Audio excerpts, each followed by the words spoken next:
mais uma sessão, e diferente das outras, hoje numa quinta-feira, certo, Rodrigo? Isso aí. Amanhã é feriado, né? Dia do trabalho. Então, a gente excepcionalmente trabalhando aqui na quinta-feira com o Edit Shot. E aí, pessoal? Bom dia para todos. Exatamente. Dia do trabalho é um dia merecido, né, Rodrigo? A gente trabalha pra caramba, imagina. Acho que é o feriado mais merecido que existe. E mais esperado também por todo mundo também. aí. Eu não tenho dúvida que as pessoas que trabalham com identidade, a nossa comunidade que trabalha bastante. Então, mais um dia para a gente continuar trabalhando. Só alguns lembretes, tá? Primeiro deles, nós estamos no YouTube também. Então, para quem quiser assistir os episódios seguintes, vocês podem acompanhar lá, depois a gente vai postando, tá? Outro aviso é que a gente criou também comunidade no WhatsApp para fazer alguns anúncios, alguns compartilhamentos. Hoje já coloquei um artigo específico muito legal, tá? E o terceiro e mais importante lembrete para hoje é que a sessão, assim como semana passada foi em inglês, também será em inglês, mas eu e o Rodrigo, a gente vai tomar alguns cuidados aqui de falar com calma. Eu vou tentar colocar algumas perguntas como banner para o time ir acompanhando. Certo, Rodrigão? Isso aí, obrigado, Diego. Vai ser em inglês, a gente tem um convidado especial, o Heiko, ele é alemão, a gente vai fazer a sessão em inglês, porque a gente também não fala alemão, né, Diego? Então acho que a gente vai fazer, já estamos prontos aí para fazer a mudança pro inglês? Já. Okay, so let's switch to English. I will start to just say one thing that I know in German, okay? So, good Tag, because it's our country, right? Heiko. Absolutely. Yeah. Hola, Diego. Hola, Rodrigo. And hola, audience. So you're exchanging some initial learnings in different languages. That's good. Yeah. Absolutely. Yeah, probably one for the last time. So, 1.5 year, 1 year, 1.5 year in the future, we just speak our native language and it will be exactly that translated when you see the kind of progress we already had with team sessions and this kind of stuff. It will look like that science fiction movies where people speak whatever language they speak and it's automatically translated in the ear. Absolutely, yeah. Probably we are talking about this like you just said, 1 year and a half, but as the things go so fast in technology right now, we can be surprised for something for like tomorrow morning. I don't know. So absolutely. In fact, I'll be attending a conference in fall this year, and I know from the host that they will have real-time translation, English, German, English with their special headset. So basically, it's already there today. Yeah, absolutely. So, Heiko, before we get the ball rolling here in this session, I would like to start by saying thank you for joining us. Thank you for accepting this idea to share your perspective, to come here today to bring more knowledge about the topic today. Rodrigo and I in this identity shot initiative, we are working hard to bring really valuable content knowledge to the community. And one of the things that we like to aggregate to this community is the knowledge from the CEO perspective, and that's why we are here. So before we go direct to the questions, I'd like to say thank you again and ask you to introduce yourself. Say what are your hobbies, all the things that you can share, of course. Okay. No, first of all, thanks for having me. It's a pleasure to be here to speak to the Brazilian people, to speak to the global people. So thank you very much. I'm Heiko. I'm CEO of Nexis, the leading identity, visibility, and intelligence platform. I'm an identity guy by heart, so I'm more than 20 years in the identity space. Started with my diploma thesis, my doctoral thesis already around access management and business process modeling, then worked as a consultant, built up a business consultancy unit at a large systems integrator, run large and great and important projects. So I basically have seen a lot in the identity sphere. And when I reflect more than 20 years, there wasn't a day where it was really boring. probably the opposite is the case. So identity gets more exciting year by year with all the technological evolvement from a users and business perspective, and we are thinking about AI and AI agents, but also from a complexity perspective and thinking about the wide SaaS ecosystem. So it was really a great ride, and it will be a great ride in the future as well. Yeah, I totally agree with you. It's identity is on the spot right now, and also maybe identity is the most sexy, term, wording in tech right now. Just after AI is the first one by far.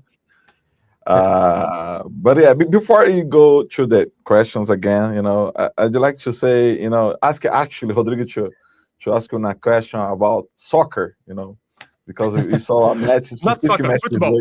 Soccer is the way that North Americans talk. We're talking football. We're talking about football, people don't talk football. It's football here, yes. Yeah, exactly. It's football. So Heiko, I would like to say, what are your expectations for the World Cup? And was you watching the Brazil versus Germany in 2014? Yeah. So absolutely, and know a very famous outcome of a World Cup final years ago. It was great for us. It was not as great for others. So likely for you.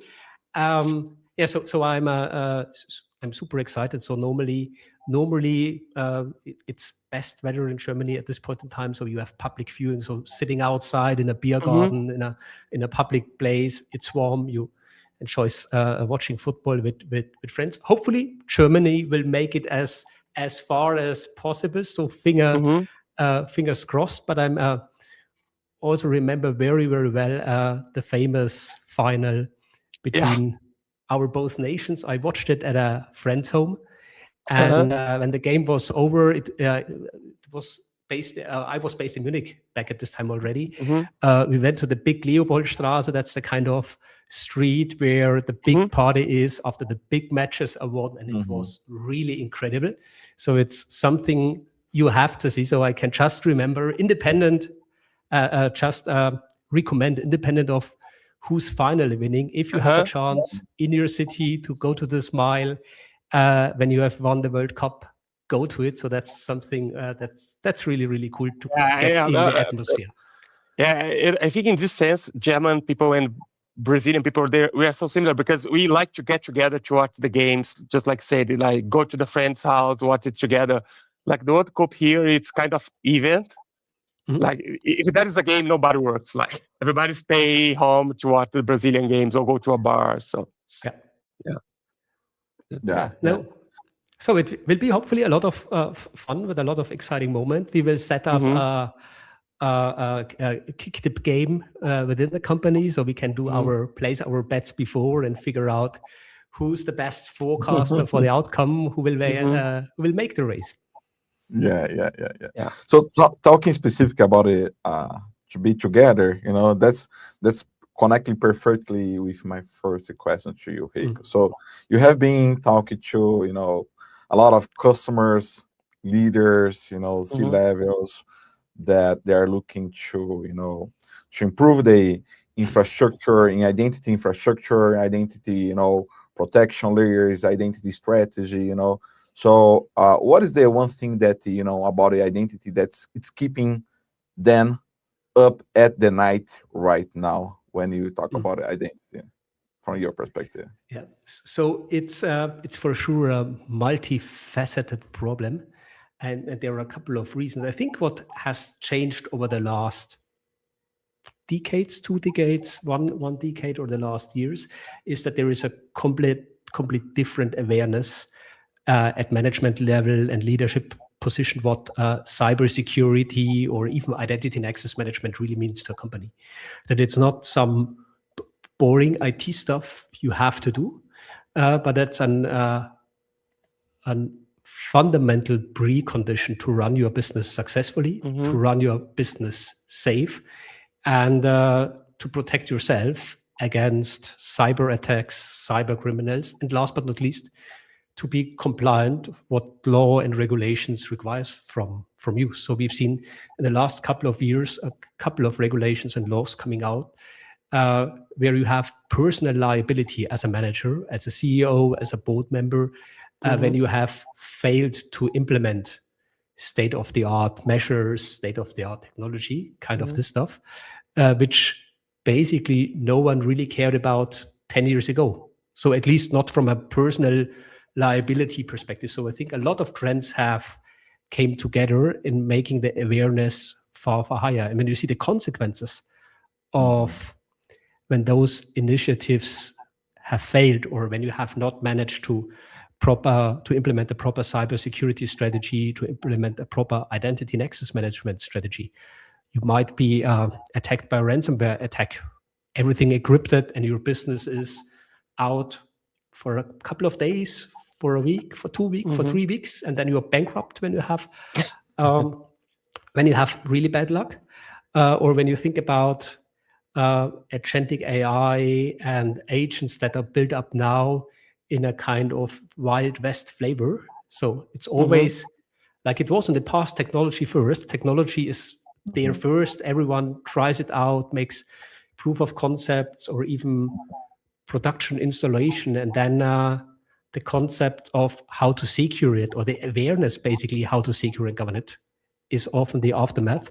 And this is now, I think, far more present in the minds of CEOs, board members, and other leaders, and might give them sleepless nights, because on the one hand, you have to give your employees and your staff the tools they are used from at home in their private IT, when they're using AI, when they're using some chatbots, when they're using easy messaging communication whatsoever.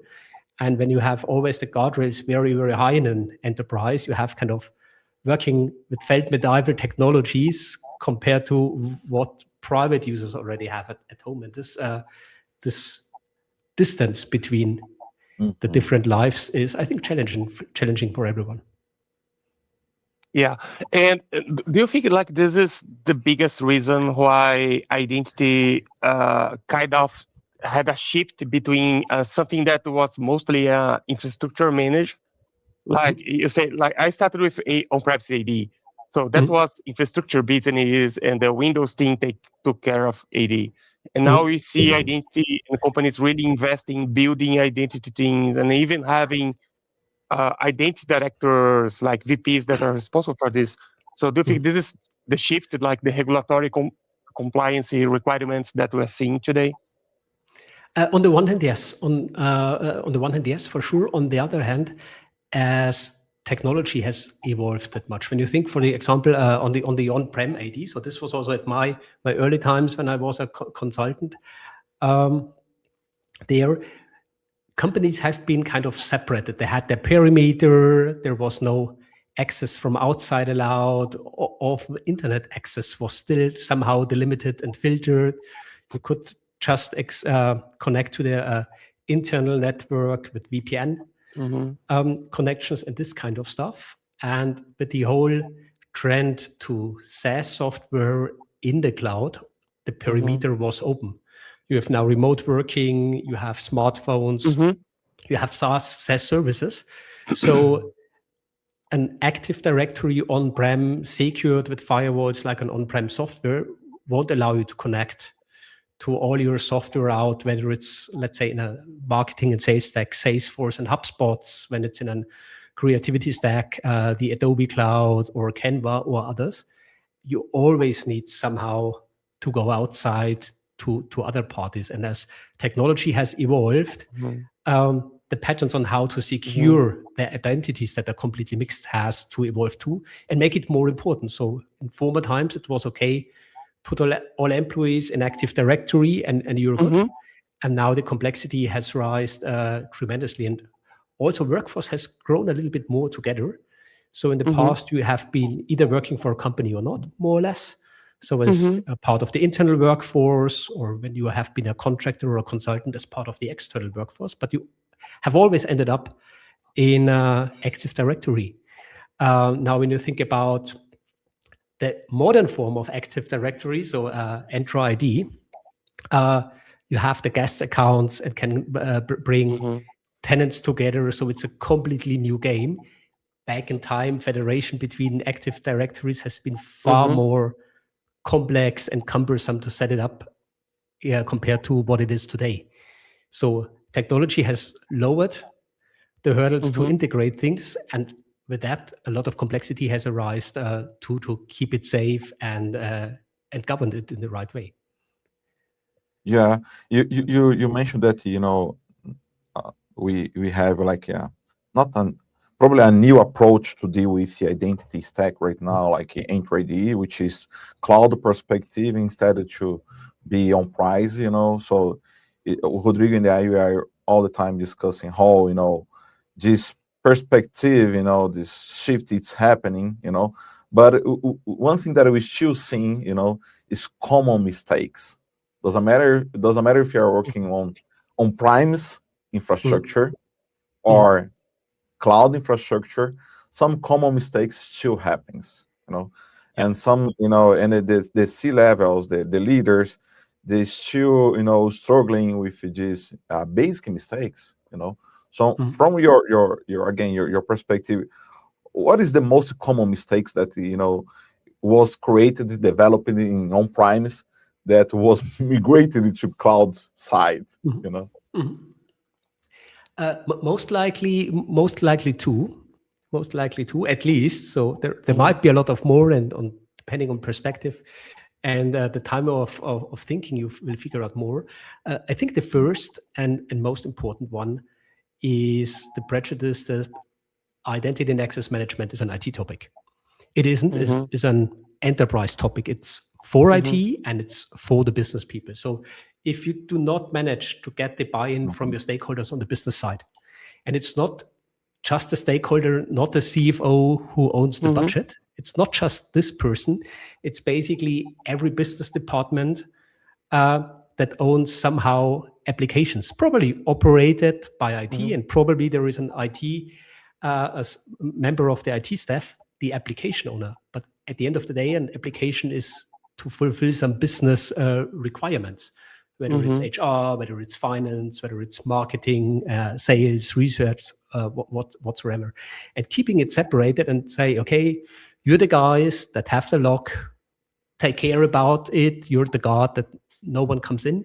That's too short. You have to buy in. You have the understanding of the business to have the right mindset, to put the right measures in place, and also to collaborate closely together. So when you see projects being stuck when it comes to rollout or projects failing, it's often more, it was underestimated, or we install the software or we procure SaaS and we do a bit of configuration and everything will be up and running. Most likely not. You have to have this dialogue with the business department to understand how you can serve and fulfill their needs. And then you can have a successful ride and a successful rollout of an identity and access management project. Yeah. Yeah, go ahead. Number two might be probably data quality, just pure data. Whether it's pure HR data, whether it's pure authorization data. If you have messy data, it's always hard to make something nice out of it. So you have to have a clean data set, and you have always to work on your data quality to be really successful with whatever you're doing. This is something that we discuss a lot with customers, like your lifecycle workflow will be as good as your HR feed is. Like if you're not saying good quality and you're not taking care of the data, that's nothing really too much that you can do.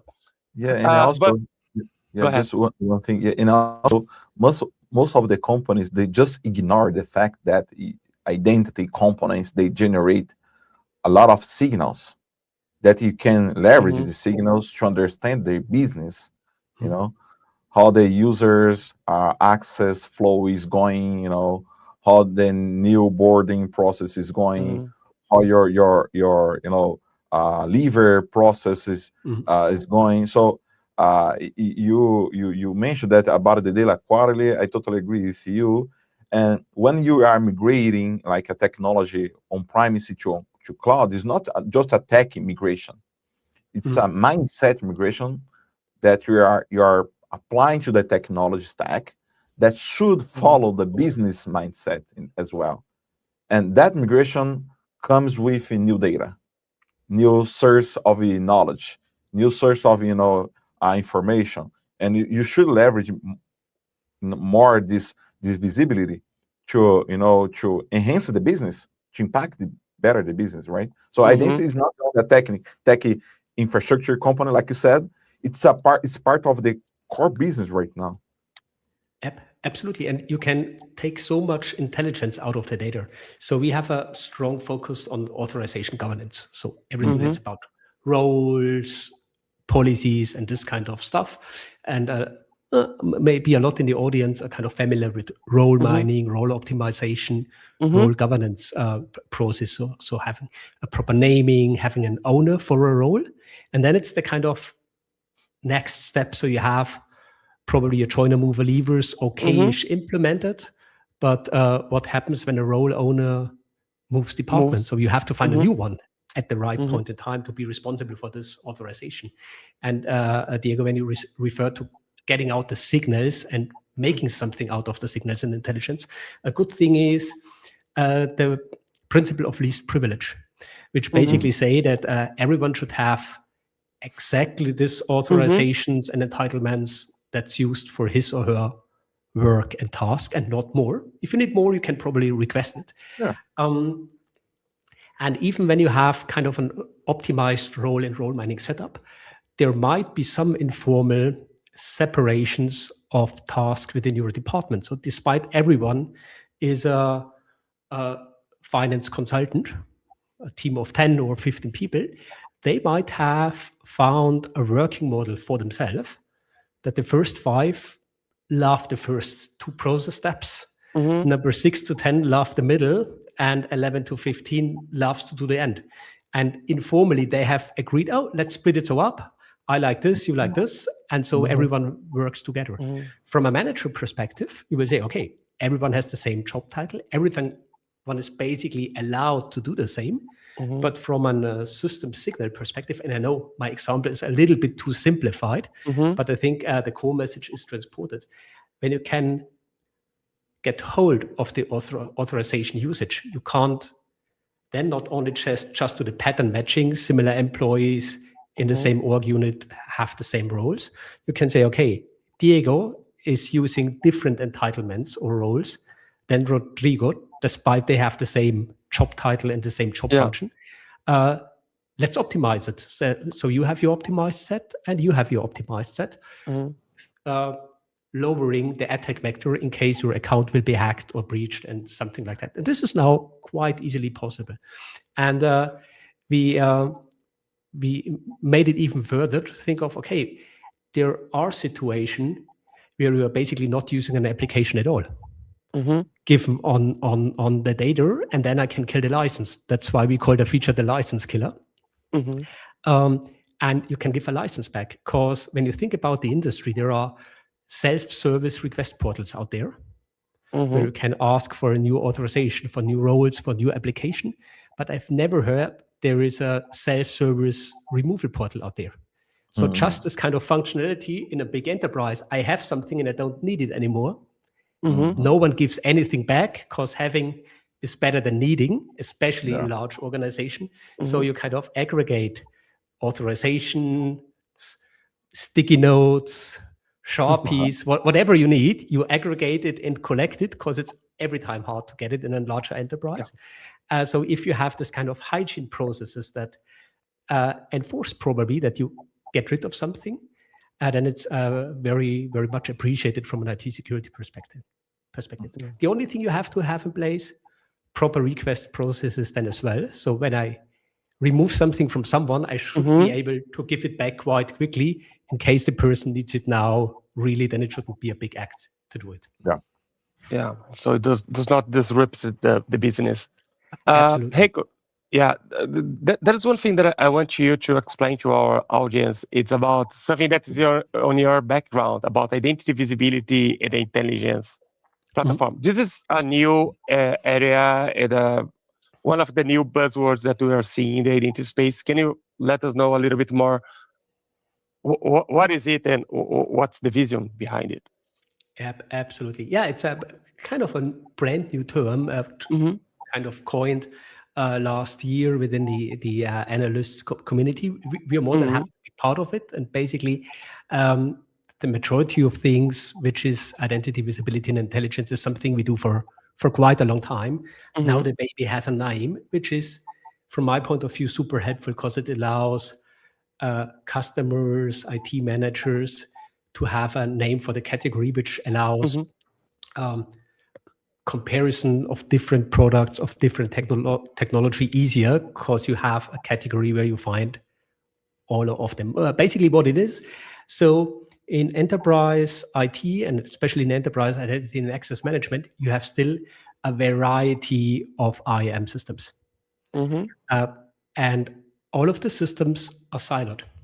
So in a very, very lean organization, you have an IGA system. You have something around access management. You have a privileged access management system. You have probably some signal systems like an ISPM or an ITDR functionality. And when you're a little bit larger, you have very, very likely a legacy identity and access management system. Because it did an M&A or this very, very old thing is still there because it's needed. You will have for sure Active Directory and Entra ID in parallel. There is most likely no organization, or basically nearly no organization, who is just 100% at this one, especially of the larger. And so you're ending up in a lot of silos. From a governance perspective, you need to have, however, visibility on an identity level. So identity, visibility, and intelligence has, first of all, a visibility layer. So spanning like an umbrella across these different silos and creating a unique visibility or unified visibility across the silos for identities and authorization. So I know Diego is there in 5 system, and in the sum of all his identities, he's allowed to do this and that and that. But viewing and just having the information is not enough. Most of the time you figure out that things are not okay, that things are deviating from what does good look like. So you need to have the chance or the capability to fix it, to make start a remediation process and to kind of correct the data, to remove roles, to remove authorizations, and this kind of stuff. So this is the intelligence layer. You get the intelligence, and intelligence, and some say intelligence and observability, where remediation is immediately started and you can clean up whatever has gone wrong. And this is extremely helpful thinking about regulated industries, and Brazil has large banks that are regulated as well, and they have typically a lot of systems. And for banks, due to the regulation, it's super important to have segregation of duties in place. Segregation of duties can normally be done okay-ish within one stack if you model it. But when you have 2 tools, most likely every vendor thinks, oh, I'm the middle of the universe. There is no one around me. So basically you're clean inside the silo, but not when you have 2 silos or 3 across them. And just a typical use case that we often seen is just you have 2 IGAs and are not able to have SOD in place, or you have even just IGA and PAM, and you can't have the proof for the regulator that your business owners don't have administrative access to the systems. And this is where IVIP can create an immediate visibility and advantages for those kind of complex and large customers. Okay. Yeah, I like you say that when now the baby has a name. I'm gonna switch the gears a little bit to another baby. The baby now is agent, right? We saw a huge movement, a huge adoption, a movement in 2022 of the AI, generative AI, all the LLMs, start with ChatGPT, whatever. And now we have what the market is calling the agents. So So, how you think that the company should, rethink about the governance when you have agents working for humans creating 1,000 of new agents every day? So, what is the process? What is the mentality? What is the mindset that the leaders must have right now to deal with the new identity governance model for now to the future? That's an excellent question. And this is likely a topic. I remember the initial question, what keeps leaders awake at night? Most likely agentic AI as well. So when we look back, the kind of speed of technology is that incredible fast, with all the big companies shipping new features and new paradigms and new approaches out that quickly, that basically security is falling kind of behind. On the other hand, teams and companies are adapting or have to adapt, working with LLMs, with chatbots, or building up their own agents, because it will be an incredible part of their value creation when it comes to their business. So if you don't do it, you will have even other challenges that you probably make yourself redundant in the market, because others can do it faster, others can do it in better quality, others can do it cheaper. So you have, on the one hand, to go the way and adapt agentic AI as quickly as you need it to be up with your competition. But at the same time, you have to think about, how do I secure it? And there are so many perspectives. So often it's a fundamental difference to employees. So all my employees are in an HR system. Why? Because employees want to get their salary. And so someone has to take care about their payment process. And if I have a payment process, I normally know the identities that are working for me, ideally. At least I have to transfer someone money at the end of the month. Every human identity normally has a manager, or a kind of a manager relationship, somehow a job description that's sometimes better, sometimes not as good, and somehow an organizational unit. So independent of the enterprise, they have a couple of core principles in common that helps us to do identity and access management in scale. Because whether you go to a bank, an insurance company, a manufacturer, an IT consultancy firm, HR business is kind of very similar at the core principles on how people are organized. It's different with agents. So there is no guarantee that an agent is just working in the online marketing team. It could be a cross-cutting agent serving multiple functions.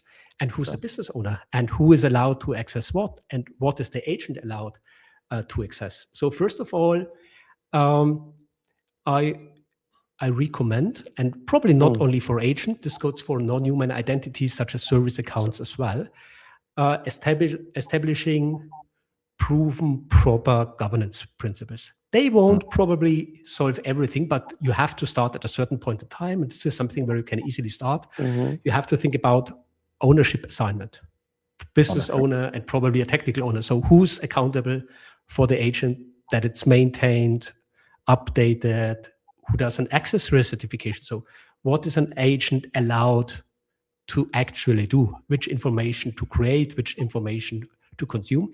This is already doable today, for example, within the Nexis platform. As a next step, and this is where the industry is still working on thinking on, how do we take care about impersonation and delegation? We see a couple of things that are ongoing. So Outlook users will have seen most likely Copilot if they are rolled out. So Copilot can search my mailbox, can help me to rewrite emails, and some things run on behalf of me. And in the future, some things will just be delegated. And having a proper technology standards in this layer, how do I really solve vendor agnostic in order to be broad for the industry, impersonation or delegation of responsibility, and basically who is allowed to delegate tasks. So is everyone in the company allowed to delegate email answering to the email answering agent, or just certain job functions that fulfill a certain criteria? There are a lot of things to be answered. And we talked initially about business is crucial for the success of IAM projects, and so for agents as well, because the answer has to be given by the business. It's a business decision who's allowed to delegate something, and then IT can do the enforcement. Probably IT can help to consult whether it makes sense or whether it's doable or not, but an imminent part of the decision is related to the business as well.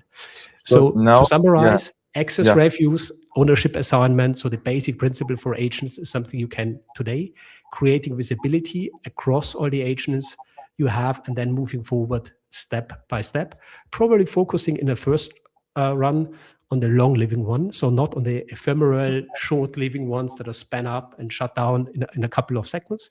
That's an other kind of animal that has to be treated as well. But as you can't probably solve and conquer the world in one day, start small, but do something in the act and get it somehow done and secured. So identity visibility and identity intelligence platform is mandatory for this new identity era right now. Absolutely. And what I believe also in is the kind of that IAM won't be a standalone discipline in the future anymore. So I'm a firm believer in the convergence of IAM and GRC, governance, risk, and compliance. Because within GRC systems, you have so many, if they are maintained well, you have so many valuable information, third-party management, so many things about your external companies and suppliers you have onboarded, their quality standards, their IT security standards, their location where services are actually running. When you think about GDPR, the European Data Protection Law that has restrictions when I send data to the US or to Brazil because they are processed outside of Europe. So a lot of information I can get there. I have an overview and register of all my ICT systems, of my data assets, of my processes. And if I map this intelligently together, I can have support for automated use cases, thinking about dynamic access policies. Who's allowed to access what based on criteria I have already in GRC systems, for example. Thank you, Heiko. I want to shift gears again because one thing that we love to bring to the community is the idea of a lot of people are looking into identity and access management as a career opportunity right now. There are many open positions in the market. So what kind of advice do you give to someone who is looking to breaking and joining the identity and access management team today?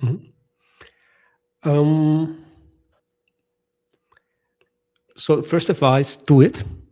It's a lot of fun and it's satisfying and it won't be boring in the next 20 years or so. So an absolute recommendation. There are probably other areas in IT that might be boring. I don't name it to avoid making somebody sad, but it's really an excellent discipline.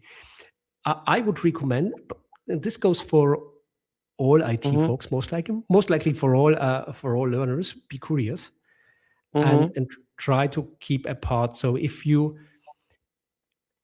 start today and you don't want to change and you would like to do what you have done all the time until retirement, then identity and access management is the wrong thing, because the evolvement is too quickly. So you have to be open-minded. You have to be curious about technology, but also curious about people.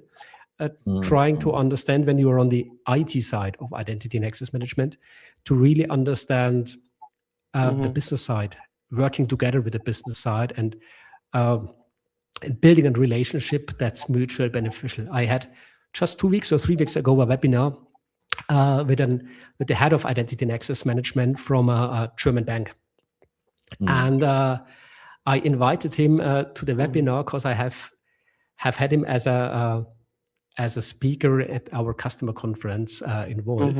And he was talking about how he involved the business. So he has IAM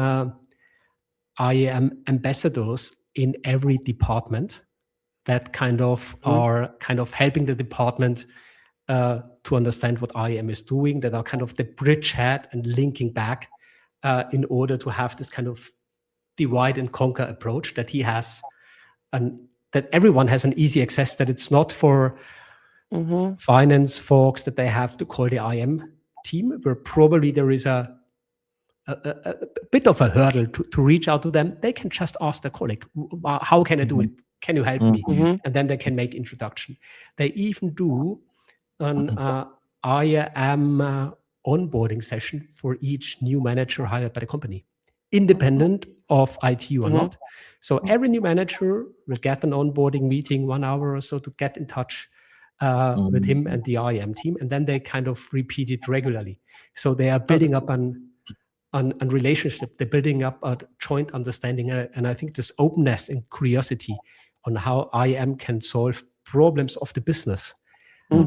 This is exactly what you should bring with you, and if you don't have it, you can work on it and try to open you up. Then you are not the person who is just forbidding something.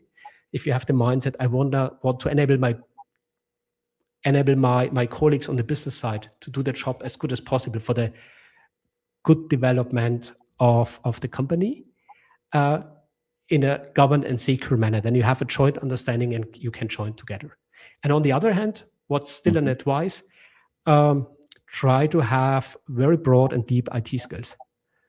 So if you have a basic understanding of basic technology, how network things are working, what's a firewall or what's a protocol, how do the things play together, most likely it's often abstracted when it's about SaaS software and hyperscalers, and things are working in a completely new abstract or very high level abstraction layer.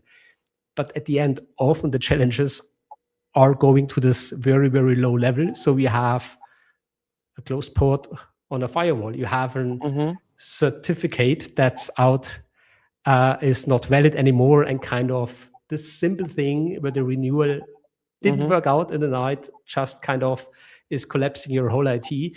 Most of the thing, it's the small things, and the better your understanding is of IT complexity, of how things are going, the better you will perform in your job. Whether it's when you're working as a practitioner, so when it has a hands-on IM engineer, but also from a manager perspective, if you have a good understanding on how things are playing together, it's also super helpful. Yeah, that would be my advice. No, that's great. And I love this scenario that you shared about how companies are making everyone aware about identity, right? So like you said, like the new manager needs to come in and meet the IAM team. I think this is something that many of our listeners and our community can learn with and create this awareness and see how identity can solve real problems. And one thing that I always say is like, the companies do this a lot of work to develop applications, to build new solutions, but everything starts with the identity. Everything starts with this people being able to log in and sign into the application. So this is something that we really need to make and create more awareness. Absolutely. Yeah, and it could be so simple. So just meeting new managers for a coffee chat or for an onboarding session isn't a big thing, but you have seen each other, you have talked to each other, you have built in first relationships, so you're not the bad guy in IT who prevents something. So you're the guy who welcomed me at my first week or second week at the company, completely different relationship. And this thing is a super productive way to start a great working relationship. Yeah, that's great. Heiko, I want to thank you again so much for your time. Diego, can you please add the banners for Heiko LinkedIn and Nexis also? I will do that. Yeah. But I want to thank you again for meeting with us and to giving us your time. I know how our agenda goes, right? And you are in different time zones, so we really appreciate that. And we're looking forward to receiving you here in Brazil, so maybe for an event next year or something like that. But do you have any final thoughts that you want to share with the community? Yeah. So first of all, de nada. Thanks for having me at the podcast. I really enjoyed it. It was a great conversation.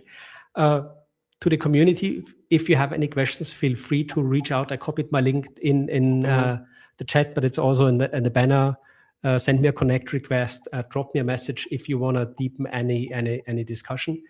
I think I shared a lot of tips in regards to career development, and probably one to IVIP and agent. Have a look at it. I think it's worth to think of whether this can be a help for solving UIT problems. And as always, don't just go for buzzwords or hype topics. Think about what's your pain, figure out, can this product or can this product category help to solve your pain when it comes to visibility, into authorizations, into role optimizations, into role mining, into governance processes as all, documentation of identity and access management governances. Then go ahead. It's not about there is another buzzword and I do have another technology stack. It's more or less the baby has a name, my pain has a name, and probably categories within that name can help to solve your pain, but kind of the mapping is often an ongoing discussion between the different stakeholders in the companies and the providers out there that have hopefully the right answers for you. Awesome. Identity, it's a business matter, right? It's not only a technical component matter anymore. Yeah, so. Absolutely. Yeah. Awesome. Yeah. Thank you again. And we looking forward to talk more with you and have you here again in other opportunities. And I wish all the best luck for Germany in the World Cup, but not that so much better than I believe so. Yeah. So thank you for having me. Obrigado. And see you soon. And it was really a pleasure to be on the show and having this excellent conversation with you two guys. Thank you. Thank you. Awesome. And see you. Have a good day. See you. Thank you. Bye-bye. Bye-bye.